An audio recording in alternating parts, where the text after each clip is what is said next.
Hello, everyone. Welcome to another live stream on An English View on Porto. And club football is already back. And following a recent cup game where Porto have won 4-0, we did win 4-0. All eyes on the Europa League now as Porto go away to Nottingham Forest and joining.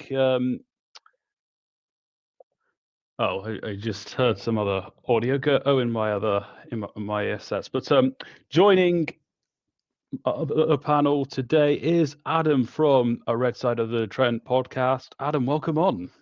Thanks for having me, Matt. Always a pleasure. So starting off with the Porto side of things, and normally I would be saying there's not much different to say given that the repetitive form, but we did see a draw just before the international break, and this is the first live stream I've had since then. I did do a shorts review on that, but it's the first time I've really talked about it. I'm about to talk about it in a great length on stream. Certainly a disappointing outcome, but Mourinho got what he set out to do, and then had the international break, and then 4-0 win away in the cup with a trip to Barcelos, and first half 1-0 courtesy of a goal from Jan Bednarek. But Porto weren't really tested for that whole game, really. And of course, when Samu came off the bench for Dennis Gould, he went on to score a hat-trick to get a 4-0 win. Certainly a lot stronger of a lineup than myself and the journalists were expecting. And we'll talk about how that might play into factoring of the lineup on Thursday in a bit later. But so far, for the most part, so far it's been going very well. And to then bring the Europa League side of things into it, it's been a bit rockier to try to actually get to do well, but they've been managing getting the job done. Reflecting back on the Red Bull Salzburg game, where it was actually closer than myself and Mopalis at the time, George, were expecting. And then we needed a late goal from William Gomez. He only scores but as to get the win. And then a week later, it was a mostly rotated team with the Benfica game in mind. Red Star did give Porto a game, but Porto managed to get another late win. And we'll see if something like that will occur in terms of Porto having to leave it late to get a draw or win here at the City Ground. So, Adam, I don't know how much you have seen Porto, but given that we haven't got anyone else to represent the Porto side of things to then give their thoughts, to save me from continuous yapping, have you seen much of Porto this season, and what have you thought of them? I'd be lying if I said I've seen much of Porto, but I think what I know of Porto in recent times is there are an experienced European footballing side. Obviously got great pedigree by winning. I believe they won the old UEFA Cup, which before it turned into the Europa League, before they obviously won the Champions League with Mourinho. So that must have been a bit of a weird one to play, a Benfica side managed by Jose Mourinho, although I know he was there prior. So no, I think it's going to be an extremely tough game. I think Porto have got some experienced players that have played in England as well. Like you mentioned, Bednarek, obviously got Kivior, partners himself at centre half. Pepe on the right wing, who was obviously who's experienced it, and obviously Gabri Veiga is a good player, and Borja Sainz, who was at Norwich. So I think there's obviously a lot of threat there, and I think this is probably our hardest game on paper in the Europa League, just because of Porto's pedigree. But obviously we lost to Midtjylland just before the international break, so anything's possible, isn't it? So, but hopefully we won't have any craziness happen, though. I know full well, Matt, you mentioned about set pieces being a strong point from Porto, so hopefully we've kind of might revert back to type of last season when we were pretty solid at both ends of the pitch in that department. Yeah, thanks indeed. I'm gonna also mention Jakub Kiviat here. I will talk about how his roles or may affect the game when we get to the preview side of things. But the thing with Jakub Kiviat is we signed him as a left back with the idea that he would be the main player in that position, and that Francisco Moura would probably be the second choice left back, despite probably being one of the better defenders of last season for Porto. But what we have seen is that because of Nurhan Perez being injured, Jakub Kiviat's ended up going to centre back, and for now that seems like an established partnership between himself and Bednarek, two Polish defenders that have played in the Premier League and their national team. Which is something I probably would have mentioned on your channel, given the relevant enough moment to say so. But still, so far, almost a 100% end run this season. Only one goal conceded and only one draw, that being the last two games of the previous international break, with a goal conceded against Red Star Belgrade and a draw at home to Benfica. There was something else I was gonna... Oh yeah, and that's... so, as you mentioned, that Porto is probably the hardest team for Nottingham Forest on paper. Likewise for Porto,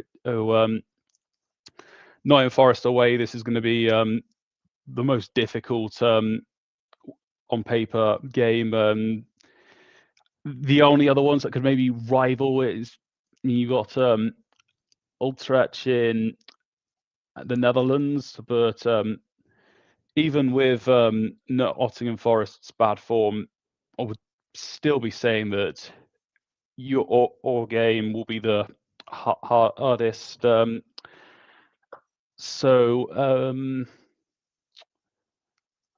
And certainly when this was under Nuno Espirito Santos, which we will get to Forest just in a bit, but I had us losing this game. But with things going on after him, it's made me given me maybe triple thoughts in what I think could happen. But on to the Nottingham Forest side of things, where you're going to be a great expert in. The best place to start is the managerial situation, because when we agreed this, you had Nuno Espirito Santos as the manager, and I was expecting there'd be a lot of talk on him and his past as a player and manager at Porto, and then he left following a fallout with the owner, and Postecoglou came in, and also a talking point because he won the Europa League last season, and then with just one draw and every other defeat each coming, he was gone, and now former Watford, Burnley, Everton manager Sean Dyche comes in. Firstly, what's your thoughts on the managerial situation?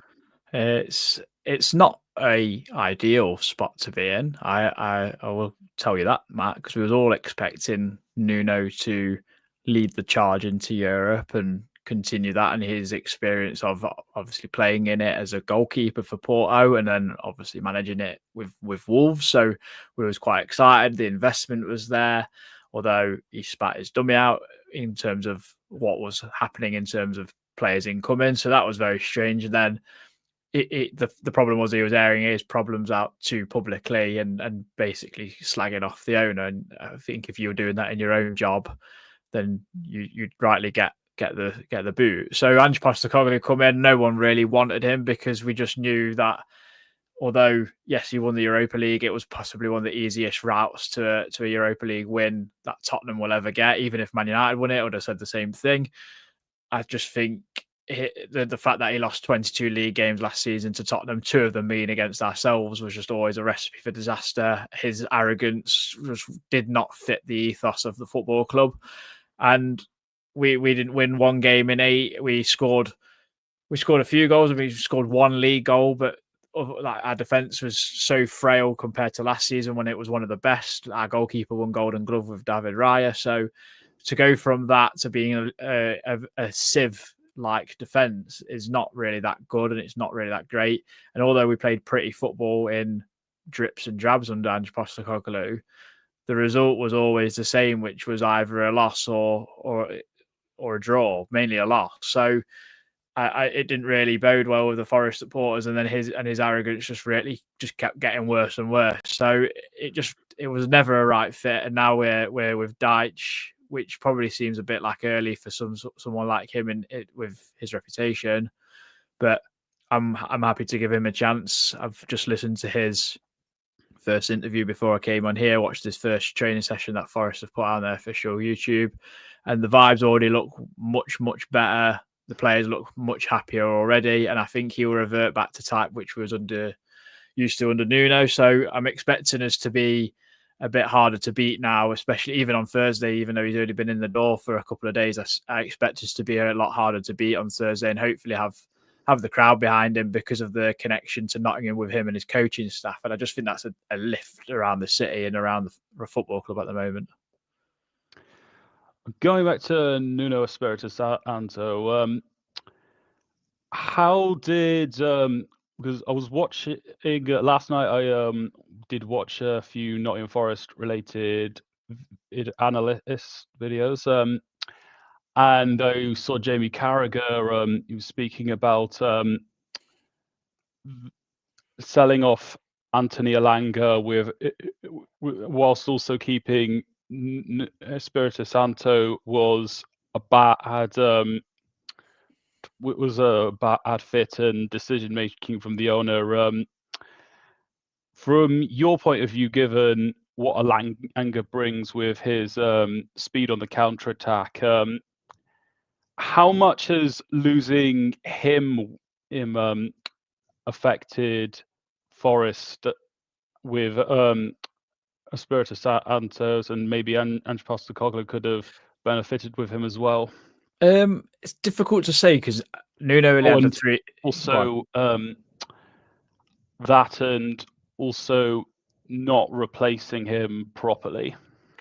I mean, that's said.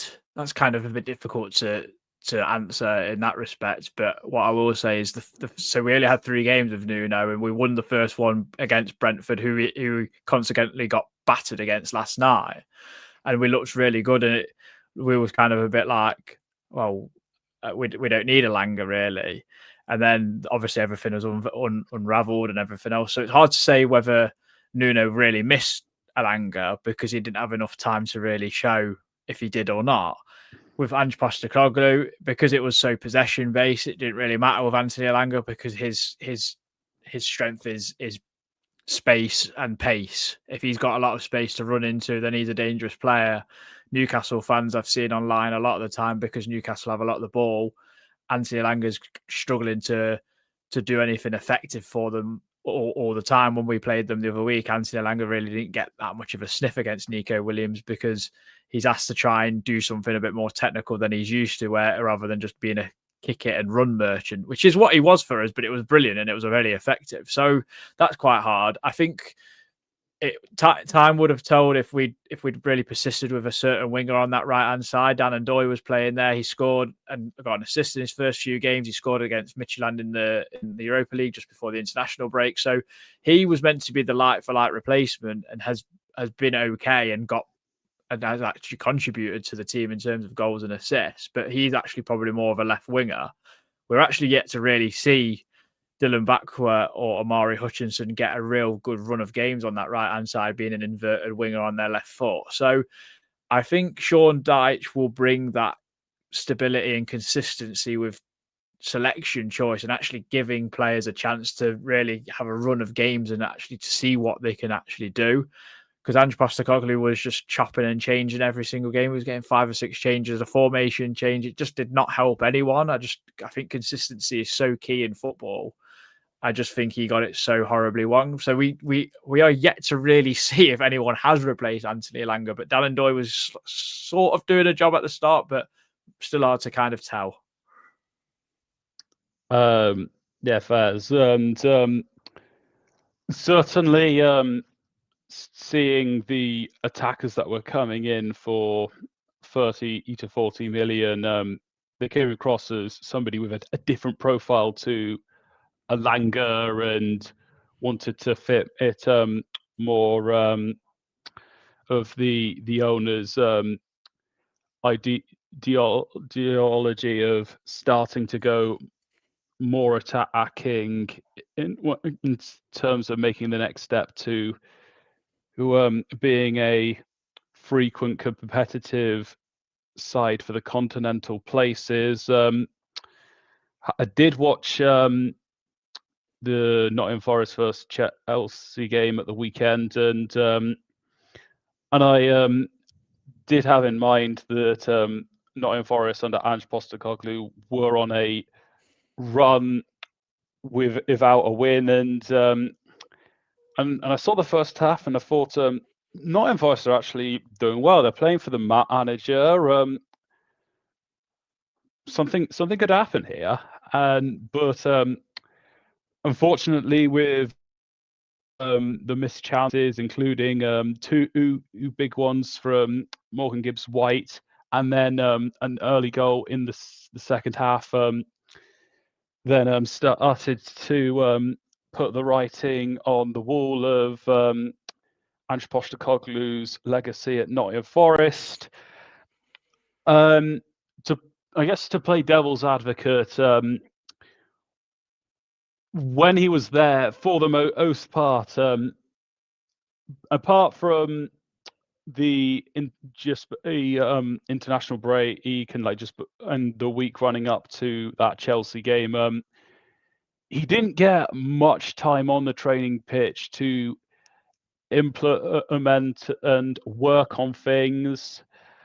But on the contrary, I think bringing in Ange Postecoglou in the situation you were in was also a big mistake. He's not a bad manager, but he's just you need to get at him at a time when you can build a team that suits what he wants to do. But away from the managers, and talk to me about how you feel about Nottingham Forest this season. Yeah, it's been a roller coaster. I think it's been so just chaos as it is normally. But I just think the owner and whoever the recruitment team in terms of management has just got it wrong. We wanted to get a manager that would progressive, but not go completely 180 or more almost in styles of play. Like Nuno's very much low to mid block. Let's get on the counter. Let's be solid and compact. And if we can't win the game, let's not get beat type mentality and 100% effort for 90 plus minutes. And that seemed to work for us. It seemed to work with us for the personnel we had. We just needed more depth. We got that. And then to go to Ange football where it's possession based, it's attacking, you've got inverted fullbacks. I just don't think it really suited our team, and I don't think it really suited our personnel in our team because of how he comes across. We're very much a united front. I think the players are very much a family unit at times. We've seen that plenty of times on social media and videos that the club put out. They're very together unit, and I just felt like Ange Postecoglou was too much about himself. So the season hasn't gone very well in terms of results, but I don't think we're a million miles away either, because we have shown glimpses of playing good football and we can create chances. It's just we're not really finishing them off either. Last season when we got Chris Wood and he's like hitting everything and it's going in the back of the net, and you're thinking, bloody hell, he's turned into the old Ronaldo of yesteryears, in the Brazilian Ronaldo. So I don't think we're a million miles away from that. I do think Sean Dyche has got a very good squad. I think he spoke really well in his interview in terms of getting back to that. And I think once we revert back to type, I think it will be small steps that get us to being that balanced side of attack and defending. We just need to now start being solid. We need to find a game where we can build from a base. That might be Thursday. I'm hoping it's Thursday because we've got a tough game at the weekend against Bournemouth, and they're very much our bogey side. We don't seem to beat Bournemouth recently, so that's a tough away game at the Vitality. So we need to get off to a good start under Sean Dyche and his new coaching staff, and quick, because we need results. We've not won a game in 10. That's a long time to not win a football match. So it needs to come sharpish. I hear you. Up next, looking at the players you got, first one that stands out to me is, of course, Elliot Anderson. I used to watch him when he came on loan to Bristol Rovers a few years ago, and then his impact, rather than go next level to League One or maybe even Championship, he went straight to getting into the squad for Newcastle and eventually finding his way to Nottingham Forest. And he's been playing very well for you, and even got into the England team, and currently establishing himself as a first choice, which he's also strong as well for his age. So that's also a characteristic that's helped him, and his passing, his movement on the ball, that's excellent. Morgan Gibbs-White has been with you for a few years. What other players should we look out for? And if there's anything you feel I've missed on Anderson or Gibbs-White, then feel free to share. Yeah, I mean, started off with Elliot Anderson, Matt. He's my favourite player at the moment at the club. I just think he's so good. He's so strong. Like, even when he's on the ball and people are trying to get the ball off him, he's probably even stronger.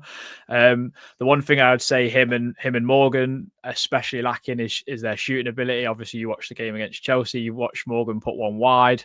You watched Elliot Anderson not pull the trigger when he should have. So they're the weaknesses in both their games. Their shooting is absolutely awful. I have no qualms in saying that.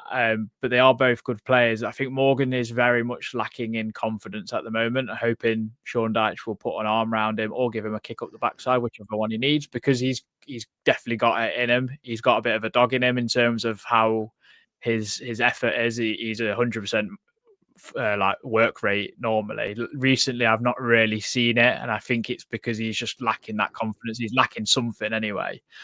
Other players I think you should watch out for. I think Murillo, when he's come back, he's an absolutely outstanding centre half. He's great fun to watch. He drives the ball out of centre half. He likes to play long diagonal passes and wrap balls into strikers' feet.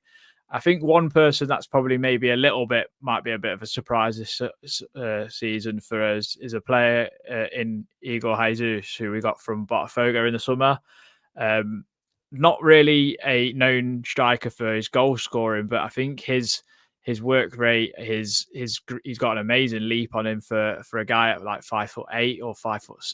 I think he's quite a small player, but he can jump pretty high. He won the most headers in the game against Betis when we played them, and he scored twice in that game as well. So I think he's got something to definitely show. I think he's strong. He's a willing runner. So they're the types of players that I think you'd enjoy watching. It's just whether Igor Jesus is obviously someone that I'm not sure will start on Thursday, because Sean Dyche has worked with Chris Ward. I probably think he might go with familiarity in that respect on Thursday and play Chris Wood up front, but we shall see, I guess. But they're the two I think to mention. And was he a part of that Botafogo squad that won the Copa Libertadores? Yes, yeah, he was. So he won the Copa Libertadores and then also the league title. He scored quite a few goals in the Club World Cup as well, most notably against PSG, scored the winner. So yeah, decent player, like very, very workmanlike. But yeah, I like him. He's got maybe the whitest teeth I've ever seen as well. And some notable positive experience to have coming into this club. Was there anything else? Because I think I'm running out of things to ask, and we haven't got to the 30th minute mark. And was there anything else on Forest that you would like to share? I mean, I think there'll be a surprise on Thursday. I don't think we will be quite playing inverted fullbacks and going absolutely mental. I think expect proper Dyche ball in terms of, I think we'll get the ball forward. I think we'll get it out wide. I think we'll cross the ball a lot, and I think hopefully it'll be high intensity. We'll maybe try and, I think the aggression will be up. I think the likes of Elliot Anderson and Douglas Luiz will look to get on the ball a lot and dominate midfield. I think they're both very strong players on and off the ball. I'll be intrigued to see who plays out wide, because none of our wingers, I'd say, are in form. I don't know who's going to play at fullback, because Zinchenko, if he plays, he'll get absolutely ran ragged. He can't defend to save his life. So I'm actually expecting either Jair Cunha or Savona to play at right back. I know you're going to do a predictions thing. So I'm just I don't have a lot to go off, because I don't know what Sean Dyche is going to do, but I do think he will refer to type. I think he will be keeping it compact, and I think we'll be very aggressive against Porto. I think the first tackle will be massively important in this game, and I just think if it's a big tackle, it's a Forest player and a Porto player, they win the ball and something kind of nearly happens, the crowd will get right up, and I think the atmosphere is going to be absolutely booming from both sets of fans. I expect you told me earlier Porto are going to expect to bring between 2,000 and 3,000, so that's going to be a really buoyant atmosphere from both sets of fans, and I'm excited to watch it, definitely. And so do you think the appointment of Sean Dyche is going to get the fans back in? Because I do also remember on a previous stream of yours hearing that people, there are people that aren't caring as much, or they come over and then see the same thing happening and question themselves, why are we doing this? Are we expecting back to type like it was under Nuno? Yeah, so the game's sold out now, and I kind of fully thought that would happen regardless whether Ange or Sean Dyche was going to be a manager. I think he's very similar. The numbers are very similar. The metrics are very similar. So yes, I think we'll be more of a defend first sort of football team and attack second. But I think that will grow, because the quality of player we've got is too great to just sit back. It'd be an absolute travesty to watch players like Douglas Luiz and Elliot Anderson not advance the ball. But I just expect us to do it with more intensity and a bit quicker. Get wide players into the fray. Get players on the ball like Morgan Gibbs-White, like maybe Callum Hudson-Odoi in advanced positions, and have a real go. I just think that's what will happen, and I'm very excited for it, because although I admire passing football, but when it not always got an end product, it's a little bit pointless, and you may as well just put the ball in the box sometimes and cause chaos. So I'm expecting chaos, to be fair, Matt. That's probably the right word, if I'm honest. Fairs. Now, I'll mention that both sides have won 2 Champions Leagues. So some heritage in Europe within this match. Onto the game, and we've got, as you alluded to earlier, new manager. Not quite sure what you're going to get at here. With yourself as the home side, you'd be probably expected to be the protagonist, and Porto can't use their regular intensity without having at least a degree of pragmatism to the game. So early thoughts. How do you think this game's going to play out? Because I don't know really how Porto play too much, so you might be able to answer this more than me, Matt. But I expect, obviously, in the Portuguese league and the Premier League, that Porto have a lot of the ball and probably dominate the football a lot. So whether they do that on Thursday and Forest allow that, because then we allow you to draw on us and we set traps in terms of a press. I don't know, because like I said, I don't know what Dyche is going to do. I expect that to happen if it was a neutral and after, or Sean Dyche is manager of a football team, I expect him to play low block and be on the counter. So for me, I think Porto might have a bit more of the ball at the City ground and look to try and create an opening. But I think when Forest get an opportunity to break, it'll be fast, it'll be intense, it'll be with purpose, and hopefully with the end goal of getting a shot on Diego Costa's goal. Whether it will get anywhere near it or not, I don't know. But I think the one thing I would like to pinpoint as a weakness for you, I watched Jan Bednarek for Southampton, and I've watched him for a few years as well when he's been in the Premier League, and he's not a very quick player. So if Porto are going to play a bit of a higher line or whatever, I'd like us to try and exploit that, because he's got the turning circle of a double-decker bus and the pace of one as well. So I'm hoping that's an area that we can exploit against Porto. So I'm expecting us to just sit in tight and just wait for a bit of a moment, to be fair. I don't know what Porto are going to be like in terms of defending bombardment of long balls into the box and set pieces. So that would be an interesting one, I think, in that respect, in that battle. I was actually going to bring up that point, because the injury to Nohan Perez has meant that Jakub Kivior has been playing at centre back, and whilst he's a good complement to Jan Bednarek, it doesn't resolve the speed issue that well, and in the RB Salzburg game, we saw they used their I can't remember what formation they were playing, but they used their attackers to run at the centre backs, and it caused them problems. There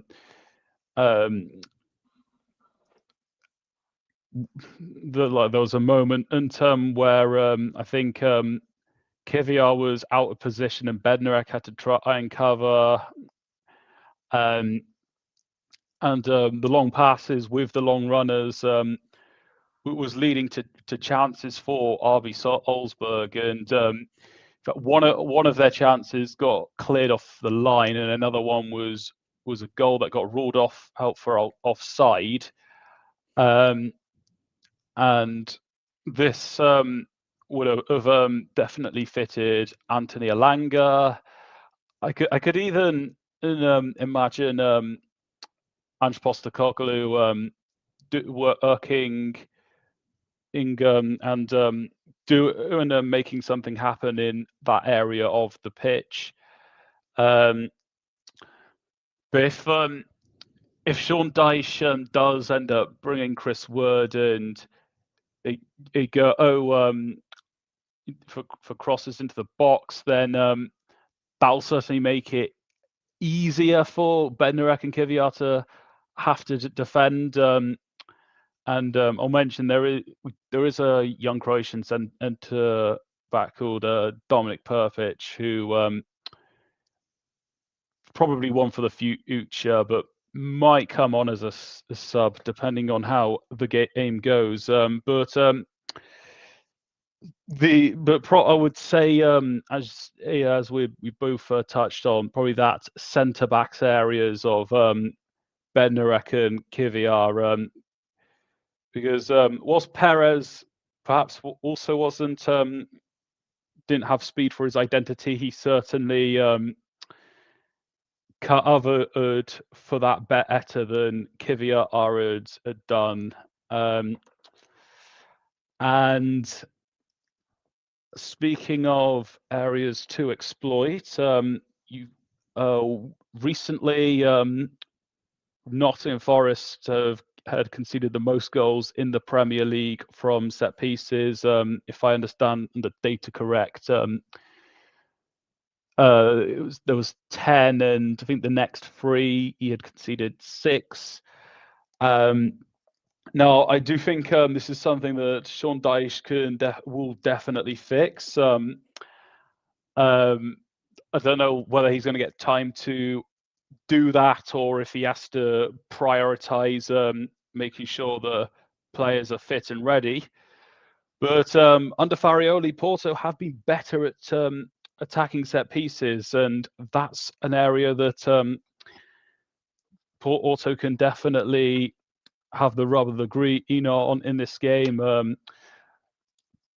Bednarek has been effective on corners. Samu as well, and plus I forgot how to describe it, but they do have extra tactic on with corners. Oh yeah, I think the way to put it is that they this is not anything new or special, but during corners, Porto they'll have some players crowding around the keeper, which I don't know how Nottingham Forest will react to this time. I certainly think it would have been a problem with Ange Postecoglou. So, any thoughts before I get to the next bit? Yeah, I mean, I think set pieces is. I think it's an easier fix than people think. I think a lot of people make a lot out of set pieces. Under Angie he wasn't bothered. He stated that several times at Tottenham, which I find absolutely baffling as a professional football manager. Like, it's a way of not conceding easy goals and a way of scoring some goals at the other end. It just made no sense to me. But I think it's an easy fix because of how good we were last season from set pieces at both ends. I think Sean Dyche will just revert back to what he knows, probably ask the players what was working last season as well, because that's a good manager in terms of asking who your players are, like what can they do, what they think was the problem. My one issue is if Porto are surrounding Matt Sells in goal, because he's not the strongest in terms of commanding his area. He likes to punch the ball, and one of those punches last weekend against Chelsea led to a goal. I think he's been very, very weak from set pieces since he's come. It's his major Achilles heel. So that will be a worry, especially if you've got good delivery, which sounds like you will have. I think at the other end, we can equally be a threat with how big our team is, with the likes of Milenkovic and Sangare and Chris Wood in there, with Douglas Luiz on the field. There's good delivery there as well. So I think that'll be an interesting matchup in that respect. I'm just hoping that we can sort the issue out quicker than not. So yeah, you are very right with the set pieces being an issue, but I think it's an easier fix than people think. Yeah, which I think will be done. It's just about whether Dyche is going to be able to address that in time, given that he only arrived technically today, but the reports were confirmed last night, if I understand that correctly. Yeah, pretty much, yeah. The other thing in regards to the match preview is player head-to-heads. That's one to go over, and there's one that instantly stands out, and that's one of my favorite players as for England versus one of my favourite Porto players, Elliot Anderson and Victor Froholt in that midfield battle. I'm excited to watch that. The only thing that is possible, Froholt might end up covering different ground of the pitch when Forest have the ball, but that's still going to be an exciting one because Anderson will, as we mentioned, is a strong player who is also an excellent passer. Froholt has great intensity on and off the ball. It's something I'm definitely excited, and both players are versatile as well in different positions. They can play in areas of ground. They can cover. So that one excites me, and I'm excited to also see it with my own eyes. And then also, whoever plays at striker for Forest versus the centre backs for Porto, is how that attacking setup is implemented will likely be a big part of the outcome of the game, given what Forest could do to exploit and how playing long balls may give you limited outcomes. Is there any other head-to-head areas of the pitch that stand out to you or you'd like to bring up? Yeah, I mean, I think Murillo Milenkovic against Samu will be an interesting battle. I've not really watched him too much. I know his reputation is very good. He scored a lot of goals. Even Atletico Madrid, he had a good reputation before he went to Porto. I was quite surprised with that move when I first saw it. But yeah, he's obviously smashing in loads of goals. As you said, he scored a hat trick at the weekend in the cup game. So that's an exciting battle. Murillo really loves a physical battle. He's extremely good on the ball. So I think if Samu is to play on a defender in terms of running channels, I think he'd rather play on Milenkovic because he's not going to run.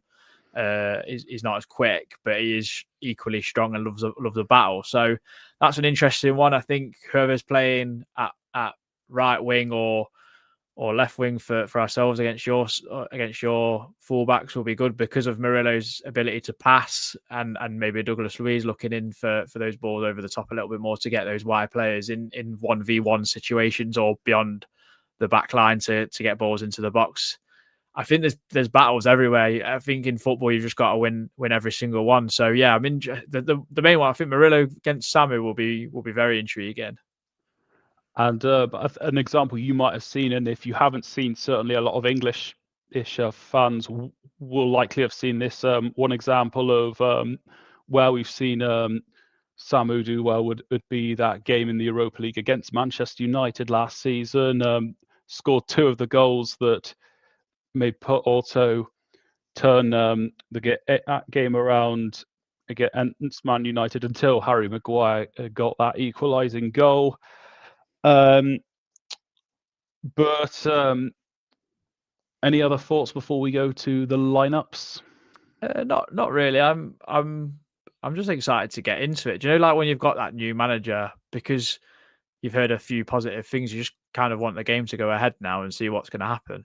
I think it's like watching a soap on or whatever on Netflix. You just want the next episode to come out now so you can see what happens. So I'm just excited to get to the game really on Thursday. Yeah.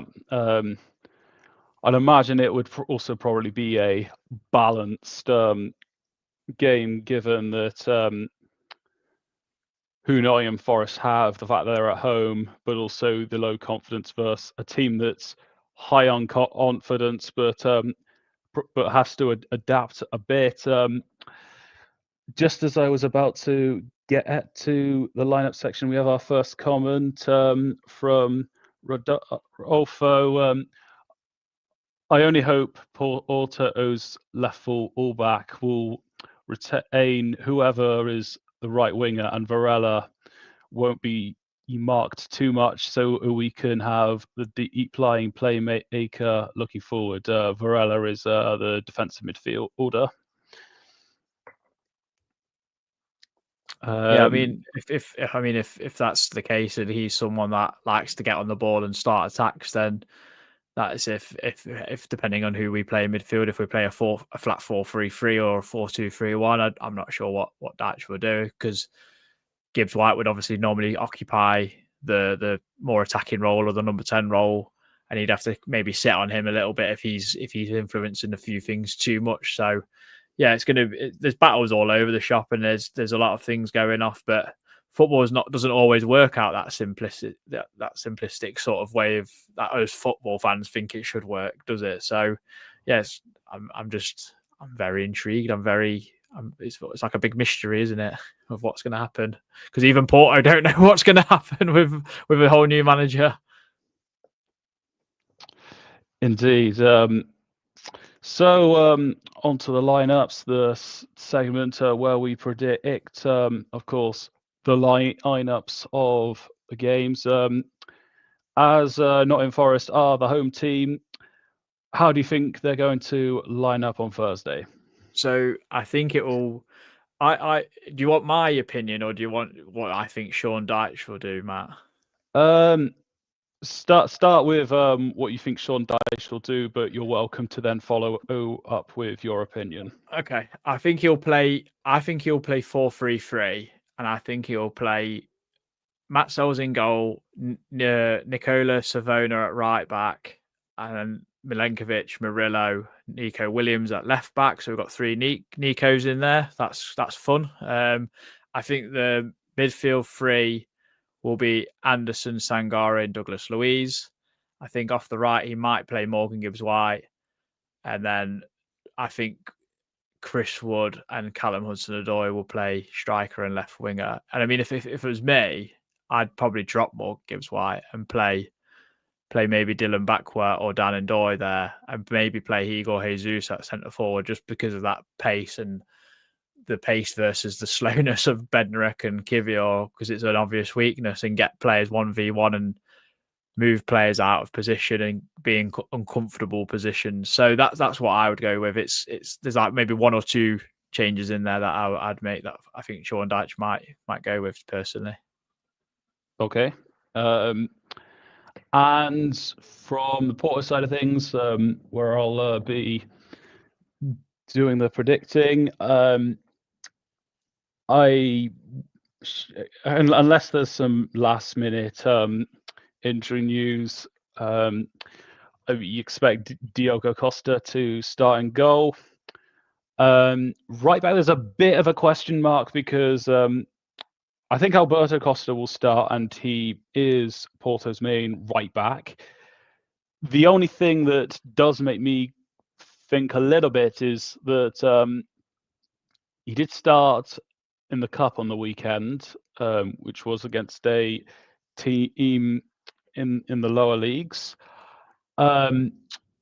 He did start, and then he did also go down a bit from a tackle towards the end, but I haven't seen any news that he's not going to be out, which he looked fine, and I think there's definitely time to recover. And then the alternative with Martin Fernandez being injured is that Pablo Rosario, who's normally a centre midfielder, but sometimes gets puts about in various positions in midfield or defence that needs plugging. So there could be the option that Rosario does play, which I think he'll come on in the second half. The only thing is, but with Alberto Costa being the main right back, and the fact that Farioli did this before the last international break, where he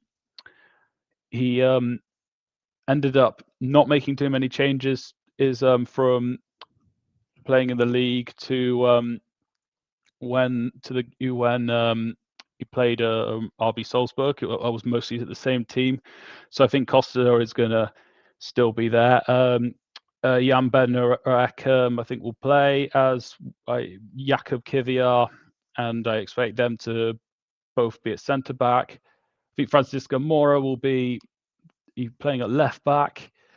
Alan Varela in defence and midfield. Victor Froholt. And then there's an argument to put Rodrigo Mora in there, that midfield three. He and Gabri Vega have been competing, but Vega is more a more solid option. But even though I think he won't be doing as much defensive work as Alan Varela, I think he'll come in to fulfill a not too different role from Victor Froholt. And then as for the right wing, it has there's been competition on that side between two Brazilian players, Pepe and William Gomez. But given that Pepe has been starting more of the recent games, I think he's going to play. I think Boya Science will start on the left, and I think Samu will start at the striker role. And something I haven't done tonight, which I've only remembered about a few minutes ago, was check the website that I usually look at for injuries and suspensions, and doesn't look like there is any from the team that I have put out. So yeah, I'm going to say 4-3-3 with the players I mentioned. So it's not different to usual, and this is going to be one of the hardest games remaining of the year. So I would expect a strong lineup, but there's definitely a debate on that right side and perhaps in midfield as well. We do have another comment. Agreed, Igor Jesus would be a problem more than other strikers, even though against the best defensive line in the Premier League.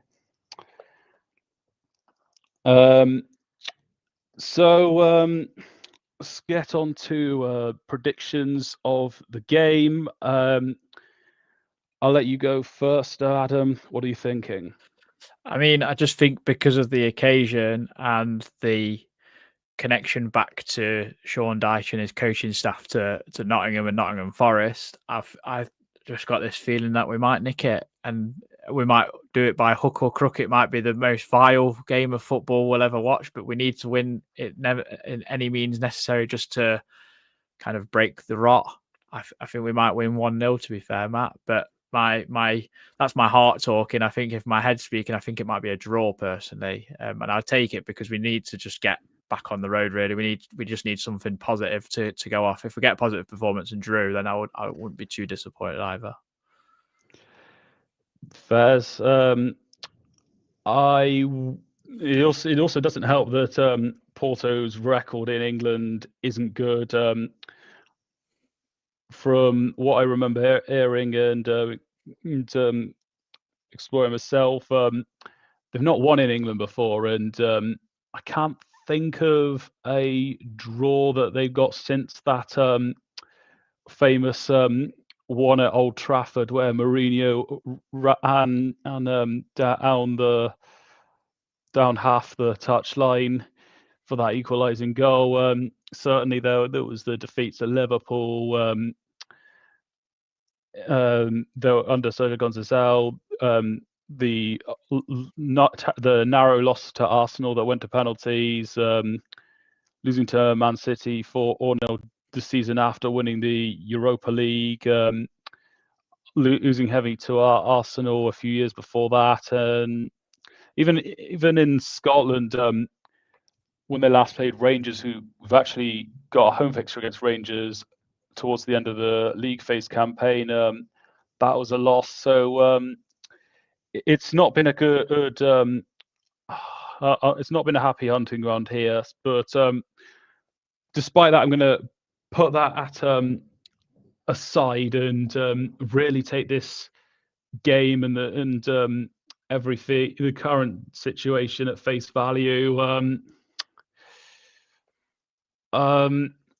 Wasn't confident when you had Nuno. I was fairly confident when you had Ange Postecoglou and seeing what happened with the Midtjylland game, but I'm not sure. Or I don't think Porto are winning this. But I'm going to go similar to your head. I'm going, or in fact, pretty much, I'm going to say a 1-1 draw. I think we're not going to see many goals with Sean Dyche's presence. There's not going to be much of the open chances, and I think we'll see a few saves for what we do get. And I would expect a fairly pragmatic game with most of the chances being generated from defensive halves to run, just a bit more direct. So yeah, I'm saying 1-1 because I think it will be a it'll be a well fought battle, and I'll give Nottingham Forest the edge, but I don't quite think they'll have enough, and I considered a 2-2, but when considering what Deitch can bring and the fact he has a connection with Nottingham Forest, I say 1-1. That's my thinking. Fair. And one other thing I would like to touch upon, given that we do have, given that I'm going to the game and have got a growing audience that are based here, that might be going. Certainly, I've heard a few seen a few on the old Twitter app that have said they're going to.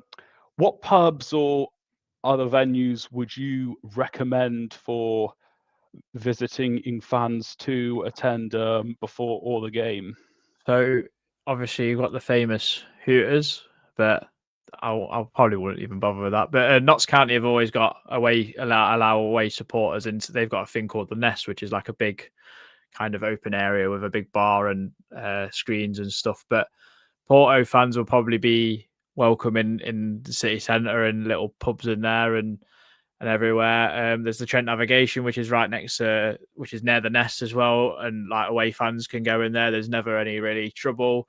Because like I don't know what the police situation will be with Porto fans. Because obviously, especially if there's a lot of them, I'm assuming there'll be some sort of escort where I don't know, they can look like some sort of Viking kind of contingent where they're chanting through like the city or whatever. So I think most places will be fairly welcome to a few people and everything else. Football fans in Nottingham are fairly sensible most of the time. Most people are quite welcoming and want to chat. So I think most places will be fairly friendly to away supporters. Obviously, if they're behaving themselves, which I'd like to think they are. So yeah, but yeah, the Nest is probably the best option, or Hooters. I'd have thought with away supporters mainly. And anywhere else that isn't necessarily a drinking zone? I mean, by the castle probably, but that's then you're like a 20-minute walk away from the ground in the city centre. The castle is really good. There's a lot of nice little pubs around there. We've got the Old Trip, which is not far, which is meant to be one of the oldest pubs in Britain. So that's always quite good near the castle, and obviously a bit of a tourist attraction with the Robin Hood statue there. That's quite good. So I'd say there. West Bridgeford is pretty good because they allow away fans to go in. There's a little pub and there's a few pubs around there, a few bars around there. So yeah, I think West Bridgeford or the Castle are probably good options as well because they're not like massive like drinking hubs, I would have thought. Do love a castle, and with the dragon nickname, castle and dragons tend to be synergetic connections. We are now going over the hour mark, so any final thoughts? No, not really. Hope all the Porto fans that are travelling have pleasant journeys to and from Nottingham. But other than that, I hope it's an unpleasant football match for you. But that's all I've got to say on that. Fair enough. And before we end things, where can the viewers find you and your podcast? So it's Red Side of the Trent on Twitter, Spotify, YouTube, Instagram, TikTok. So yeah, just type in Red Side of the Trent. It'll pop up somewhere. I would have thought in your feed. So yeah, check us out. We've obviously had Matt on our preview show as well. So if you want to hear his thoughts on there, do join us. That will be dropping out tomorrow as we record this. Excellent. And of course, Adam and usually two other guests will talk about all things Nottingham Forest. It's got recognition from Talk Sport, so yeah, it's been going well, and do check it out throughout the season. But now comes to the end. We're gonna wrap it up there. Thanks to everyone who's been watching, both live and on the replay.